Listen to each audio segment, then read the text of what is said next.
రంగంలో మందకొడితనం వచ్చేసింది. అంటే పనులు చేయకపోతే, ప్రాక్టీస్ చేయకపోతే ఏమైపోతుంది? మందకొడితనం వచ్చేస్తుంది. ఒకసారి అంకుశం పెట్టి గుచ్చాలి.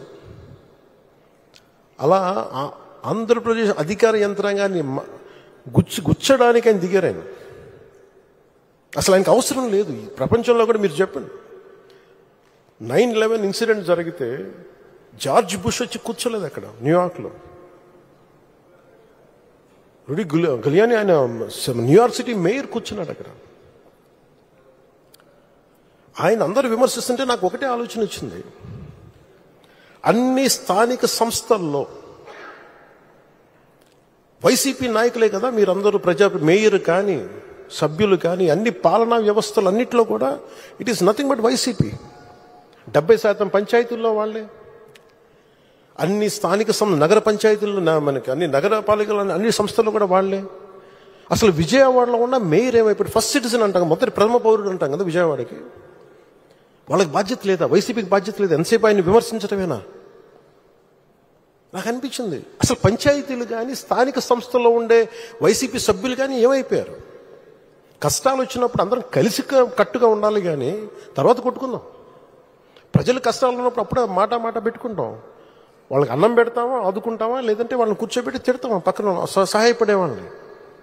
బురదలోకి దిగి, నీళ్ళల్లోకి దిగి ఆయన ఒకవైపు నడుస్తూ ఉంటే ఆయన అభినందించాల్సింది పోయి ఆయనకి పక్కన మన కూర్చోబెట్టి ఒక మాట అనుకుని ఉంటే చాలు చేసే వ్యక్తిని. ఆ రోజున ఆయన పడ్డ కష్టం నాకు నిజంగా నాకు గుండె చెమర్చింది. మీరు ఆ రోజు ఇచ్చింది వరదలు ఇచ్చింది, గౌరవ ముఖ్యమంత్రి గారు చెప్తాం, మీరు చాలా వరదలు ఉన్న ప్రజలే కాదు సార్, మీరు ఒక అధినేత ఎలా ఉండాలి, ఒక ప్రభుత్వాన్ని నడిపే అధినేత ఎలా ఉండాలి మీరు దేశానికి చూపించారు చంద్రబాబు గారు. మనస్ఫూర్తిగా ఇన్స్పైర్డ్ అస్. మీకు మాటలు పట్టడం కొత్త కాదు, కానీ మీరు చేసే మంచి పనుల్ని, మీరు చేసే ఈ కష్టాన్ని మేమందరం గుర్తించి మేము మీతో అండగా ఉంటాం. అలాగే నేను ఈ 100 రోజుల్లో కూడా కీలకమైన ఆంధ్రప్రదేశ్లో పంచాయతీరాజ్ సంబంధించి గ్రామీణాభివృద్ధి శాఖ సాధించిన పురోగతి మీకు నేను తెలియజేసుకుంటాను. 3 అంచెల స్థానిక సంస్థలకు నేరుగా 23-24 సంవత్సరానికి 15వ ఫైనాన్స్ కమిషన్ గ్రాంట్లు 2వ విడత దాని రూపొంది కింద 998.62 కోట్లు విడుదలయ్యాయి.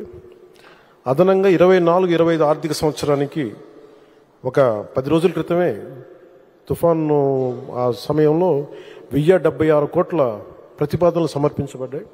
ఇందాక వస్తుంటేనే మెసేజ్ వచ్చింది, అది కూడా ఆమోదం పొందింది, ఈరోజు శాంక్షన్ కూడా అయింది. ఎందుకంటే మన గౌరవ సభ్యులందరూ మాట్లాడుతూ మనకి పంచాయతీలకు ఉంది అంటే మీకు